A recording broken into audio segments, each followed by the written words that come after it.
Main ചോദ്യത്തിലേക്ക് വരാം. ഒരു ഡിഗ്രി പഠിക്കുന്ന ഒരു ബികോം അല്ലെങ്കിൽ നമ്മുടെ നാട്ടിൽ സാധാരണ +2 കഴിഞ്ഞിട്ട് കൂടുതൽ പേര് എടുക്കുന്ന BA, BSc, ബികോം ഇതൊക്കെയാണല്ലോ. ഒരു ഡിഗ്രി സ്റ്റുഡന്റ് CMA USA എടുത്താൽ എങ്ങനെയാണ് അത് ബെനിഫിഷ്യൽ ആവുക? ഈ 3 വർഷത്തിനുള്ളിൽ എടുക്കാൻ പറ്റുമോ? എങ്ങനെ അവർക്ക് കോളേജ് ലൈഫിനൊക്കെ ഇത് പഠിക്കാൻ പറ്റും? അങ്ങനെ ഓപ്ഷൻ ഉണ്ടോ എന്നാണ്? ഇപ്പോൾ CMA USAയിൽ ഡിഗ്രി കമ്പൽസറി ആണ് ആക്ച്വലി. പക്ഷേ എക്സാം എഴുതാൻ ഡിഗ്രി വേണം.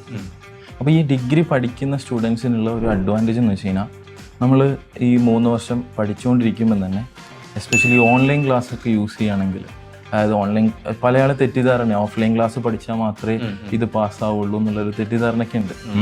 നമ്മൾ പ്രോപ്പറായിട്ട് ഒരു വീക്കിലി അല്ലെങ്കിൽ ഡെയിലി ഒരു 2 hour ക്ലാസ്സിന് ഇരിക്കുകയാണെങ്കിൽ നമുക്കിത് ക്രാക്ക് ചെയ്യാൻ പറ്റുന്നേ ഉള്ളൂ. അപ്പോൾ ഡിഗ്രി കഴിയുമ്പോഴത്തേക്ക് തന്നെ നമ്മുടെ കയ്യിൽ ഒരു പ്രൊഫഷണൽ സർട്ടിഫിക്കറ്റും കൂടി വരികയാണ്. അപ്പോൾ തന്നെ 2 year വർക്ക് എക്സ്പീരിയൻസും കൂടിയും അയാൾ അടുത്ത സ്റ്റെപ്പ് ചെയ്യുകയാണെങ്കിൽ ചെറിയ ഏജിൽ തന്നെ CMA മെമ്പറായിട്ട് മാറാം.